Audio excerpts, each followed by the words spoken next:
হরে কৃষ্ণ, দণ্ডবত প্রণাম। আমরা শুনলেন পানিহাটি মাহাত্ম্যের মধ্যে খর্দা। এই খর্দায় নিত্যানন্দ প্রভুর অষ্টম সন্তান বীরচন্দ্র প্রভু।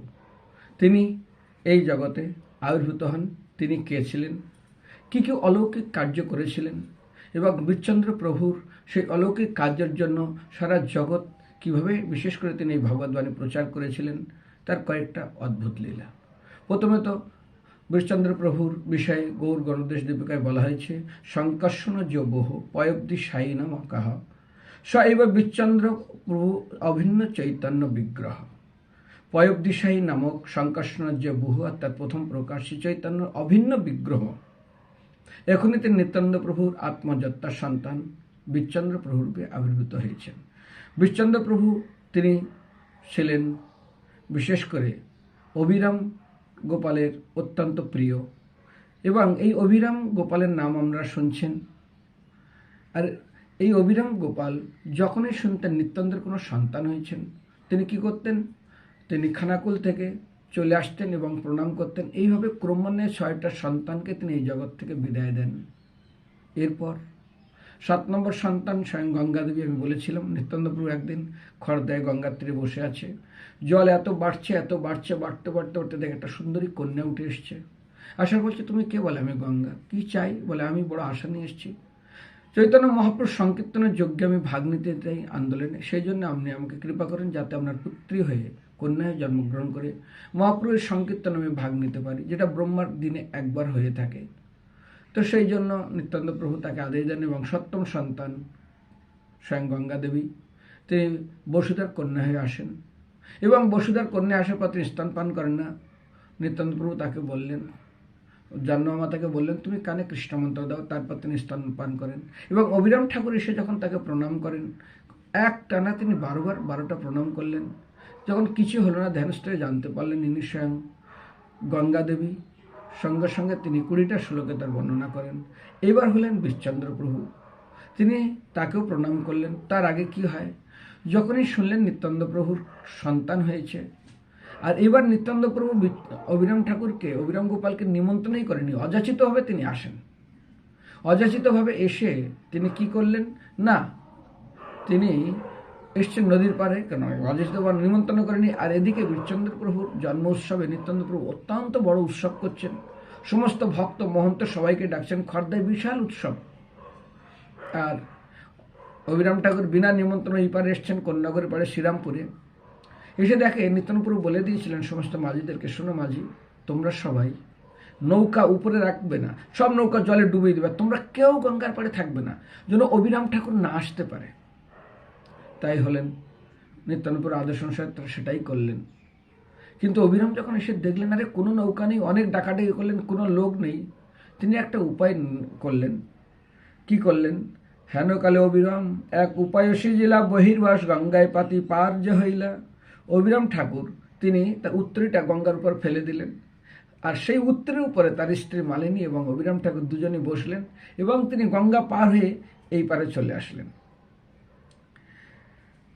এইভাবে অবিরাম গঙ্গা নদী পার হয়ে নিত্যানন্দ ভবনে আসলেন। এদিকে বীরচন্দ্রের জন্মোৎসব উপলক্ষে বহু মহন্তের নিমন্ত্রণ করেছে, সকল মহন্তগণ উচ্চ সংকীর্তনে মগ্ন আছেন। অবিরাম এসে বাঁশি বাজাতেই বাজি এমন নৃত্য করতে লাগলেন, সবাইকে স্তব্ধ হয়ে যায়। এবং যখন নিত্যানন্দ প্রভু দেখলেন অবিরাম এসছে, তাকে আলিঙ্গন করলেন এবং নিত্যানন্দ প্রভু অবিরামকে নিয়ে তিনি গৃহে গেলেন। হেনকালে অভিরাম বলেন বচন, ক্ষুদায় পীড়িত মোরে করাও ভোজন, এতে শুনিয়া এবে নিতাই সুন্দর ভোজন করান তারে অঙ্গন ভিতার। এদিক বসুধা এবং জাহ্নবী দেবী অত্যবস্থায় মিষ্টান্ন আদি সকল বস্তু ভোজন করাতে লাগলেন। আর অবিরাম কৌতুকে ভোজন করতে করতে ভাণ্ডার উজাড় করে দিলেন। নিত্যানন্দ প্রভু এসে বিনয় করে অবিরামকে বললেন, তোমার ক্রিয়া মুদ্রা দেখে আমি অবাক হয়ে যাচ্ছি, রে তুমি বুঝো আমি এত লোককে নিমন্ত্রণ করেছি আর তুমি সব শেষ করে দিয়েছ, আমি এদেরকে কি করব? তিনি বললেন, ব্রজের আচার তুমি ভুলে গেছো। তখন অবিরাম বলছেন, ব্রজের আচার তুমি ভুলে গেছো? ব্রজে বন ফুল এনে আমরা একত্রে বসে খেতাম, আর এখন তুমি সকলেই একাকী ভোজন করে কোন আচরণে? অবিরাম গোপাল বললেন, আমার রাখাল স্বভাব সকলেই জানে, আমি আগে আস্বাদন করি এবং পরে ভোজন করাই, তুমি ভাণ্ডারে গিয়ে দেখো তো সেই। তবে নিত্যানন্দ গেলা ভাণ্ডার দেখিতে, দ্বিগুণ সামগ্রী তথা হয় অসম্বিতে। ধয় আস্বাদিতে দেখি নিত্যানন্দ হইল আনন্দিত মন, ভাই অবিরাম লইয়ে কইল আলিঙ্গন।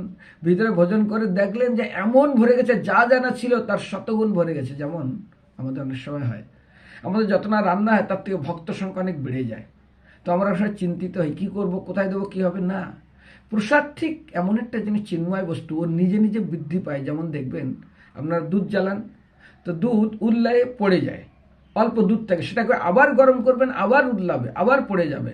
দুধ পড়ে গেলেও যতটুকু দুধ সেটা বাড়তে থাকে। ঠিক প্রসাদ এটা কোনোদিন কমে না। যেমন কাউকে জ্ঞান দান করলে কমে না, যেমন আমরা কপি করি মোবাইলে কোনো কিছু, কপি করলে যেন কমে না, ঠিক সেরকম প্রদীপ থেকে প্রদীপের আলো আরেকটা প্রদীপ জ্বালাবেন, প্রদীপের আলো কমবে না। ঠিক সেরকমই প্রসাদ হলো চিন্ময় বস্তু, সেটা কমে না। অবিরাম গোপাল নিত্যানন্দ বললেন, সকল মহন্তকে এখানে নিয়ে এসো, সকলকে এখনই ভোজন করাও। নিত্যানন্দ প্রভু সকল মহন্তকে এনে সারি করে বসিয়ে দিয়ে সকলকে অন্ন ব্যঞ্জন মিষ্টান্ন আকণ্ঠ ভোজন করালেন এবং ভোজন শেষে আসমন করে সকলকে তাম্বল দিলেন। অবিরাম গোপাল তখন নিত্যানন্দ প্রভুকে বললেন, কেমন সন্তান দেখি হইল তোমার, দণ্ডবাদ দিয়া তার দেখিও আচার। এ কথা শ্রবণ করার সাথে সকলে বিস্মিত হলেন।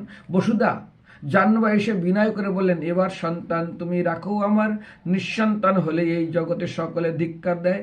এবং খুব কান্না করলেন। একবার নিত্যানন্দপুর পা জড়িয়ে ধরেন, একবার অবিরামের কাছে অনুরোধ করেন, দেখুন একটা সন্তান তুমি রাখো, নিঃসন্তান হলে অত্যন্ত কষ্ট, সবাই ধিক্কার দেয়। কারণ এই জগতে চারটা কষ্ট, একটা হচ্ছে ক্ষুধা কষ্ট, একটা হচ্ছে দারিদ্রতা কষ্ট, একটা হচ্ছে জরা মানে বার্ধক্য কষ্ট, একটা হলো নিঃসন্তান কষ্ট। তো সেখানে এখানে বলা হয়েছে, তো বলছেন নিঃসন্তান হলেই জগতের লোক ধিক্কার দেয়, তোমার দণ্ডবাদে আমার সকল পুত্র মারা গেল, এখন আমার পুত্র, আবার পুত্র শোক দিলে এখন দেহতাকার। এখন যদি এই পুত্র চলে যায়, বিশেষ করে জাহ্নবী মাতা বসুদা বললেন, যদি আমার সন্তান এখনই চলে যায়, বিশেষ করে নিত্যানন্দপুরকে বললেন, তাহলে আমি আর এই শরীর রাখবো না। অবিরাম বললেন, স্বয়ং স্বরূপ হলে দণ্ডবাদে কোনো বিঘ্ন হবে না। এই কথা শ্রবণকে নিত্যানন্দ প্রভু বিচ্ছন্দ্রকে তখন নিয়ে আসলেন এবং তখন কি হলো, দেখি অবিরাম তারে করেন প্রণাম, শিশু চরিত্র দেখি অতি অনুপম, হাস্যবদন শিশু সেই করেন তখন, দেহি অবিরাম তারে আনন্দিত মন, দেখি অবিরাম তারে আনন্দিত মন। 2-3 প্রণাম দিয়া দেখেন কষিয়া, কষিতে উজ্জ্বল হয় না যায় ফাটিয়া। অবিরাম দেখলেন জগতে প্রিয়জন অবতীর্ণ হয়েছেন, তিনি বীরচন্দ্রকে কোলে নিয়ে নৃত্য করতে লাগলেন। তারপর উপস্থিত মহন্তাদের সকলকে তিনি বলতে লাগলেন, কি বললেন, যিনি এই গৌরাঙ্গকে দেখে নাই, যিনি গৌরাঙ্গ মহাপ্রভুকে দেখে নাই, সেই গৌরাঙ্গ এখন বীরচন্দ্রপুর রূপে আবির্ভূত হয়েছেন। তাকে দর্শন করে আপনারা গৌরাঙ্গ মহাপ্রভু দর্শন করার সৌভাগ্য অর্জন করুন। যে না দেখে গোরা দেখো আরবার, পুনর্বার যেই গোরা বীর অবতার। এত শুনে নিত্যানন্দ আনন্দিত হইলা, ভায়া অবিরাম বলি আলিঙ্গন কইল। একসময় বীরচন্দ্র প্রভু হরিনাম প্রচার করতে করতে গৌড় দেশে বাদশাহের কাছে যান, এবং সেটা ছিল মুর্শিদাবাদ। এবং বীরচন্দ্রপুর তথায় গমন করলে বাদশাহ বললেন, হুজুর ইনি বড় পণ্ডিত, সুধীর, জ্ঞানে বড়ই ফকির। বাদশাহের কথা শুনে অতি যত্ন সহকারে বীরচন্দ্রপুরকে হর্ষযুক্ত হয়ে আসন প্রদান করলেন। সবাই জানতেন এই মুর্শিদাবাদের নবাব অত্যন্ত হিন্দু বিদ্বেষী ছিলেন, এবং তার কাজ ছিল কি করে হিন্দুদেরকে ধর্মান্তরিত করা যায়, এবং তার জন্য তিনি কোনো প্রয়াস কোনো রকম ছাড়তেন না, এবং তার নামও শুনলে কেউ ওইদিকে যেতেন না, জবরদস্তি। আর যখন শুনলেন এরা একজন ফকির এসছেন, সাধু এসছেন, তার হাজারো ফলোয়ার অর্থাৎ অনুগামী, তো তখন তিনি ঈর্ষাবশ তাকে ডাকেন এবং তাকে বলেন, বীরচন্দ্র বললেন, আমি আপনার নাম শুনেছি, আমার এই গৃহে আপনাকে কিছু না কিছু গ্রহণ করতেই হবে, ভোজন আপনাকে করতেই হবে। আর এইভাবে যখন জোর করছে তখন সমস্ত ভক্তরা বলছে, আরে এই গৃহে ভোজন করানো মানে কি, ও তো অখাদ্য দেবে, আমাদের জাতি নিয়ে নেবে। বীরচন্দ্রকে বললেন, প্রভু আপনি জানেন না কেমন, আপনার জাতি নিয়ে নেবে, আর আপনি এত প্রচার করছেন, এত আপনার লোকবল এবং এত জানেন না, সহ্য করতে পারছে না রাজন। যাই হোক, কালক্রমে বাদশাহ বললেন, হে ফকির হুজুর সুজন, আমার গিয়ে ভোজন করো। এই কথা শুনে বীরচন্দ্র বললেন, মুসলমানের ঘরে হিন্দুদের ভোজন করলে তো জাতি নাশ হয়, তবে তোমাদের খাবার যদি আমাকে দাও তাহলে আমি খেতে পারি। বাদশাহের কথা শুনে বীরচন্দ্রপুর উত্তম খাবার আনয়নের জন্য বাবুচিকে আদেশ করলেন।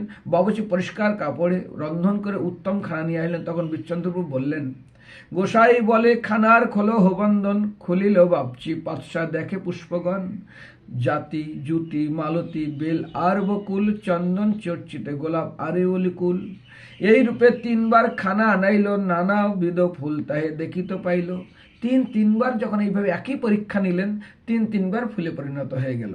এই অলৌকিক লীলা দর্শনে বাদশাহ আনন্দিত হলেন, বীরচন্দ্রকে বললেন, ঠাকুর আপনার ইচ্ছে মতো আপনি যা কিছু চাবেন তাই আমি আপনাকে দেবো, আপনি গ্রহণ করুন। বীরচন্দ্র বললেন, আপনার দ্বারে যে তৈলীয় পাথরটি আছে ওই পাথরটি আমার পেতে খুব ইচ্ছা, ওই পাথরটা আমি বিগ্রহ নির্মাণ করব।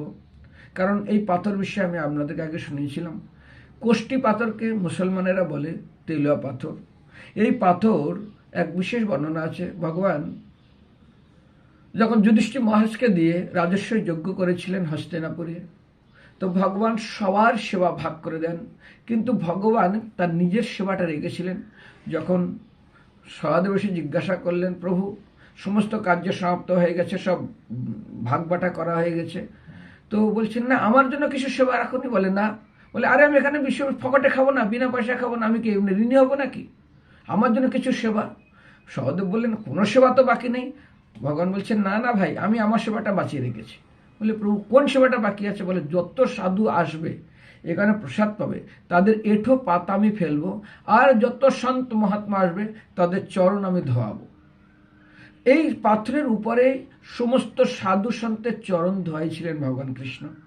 এবং আমরা জানি হস্তিনাপুর অর্থাৎ দিল্লির নবাব, সেখান থেকে আমাদের মুর্শিদাবাদের নবাবের অত্যন্ত ঘনিষ্ঠ সম্পর্ক ছিল, এবং ওই পাথর ওখান থেকেই তিনি এখানে নিয়ে আসেন।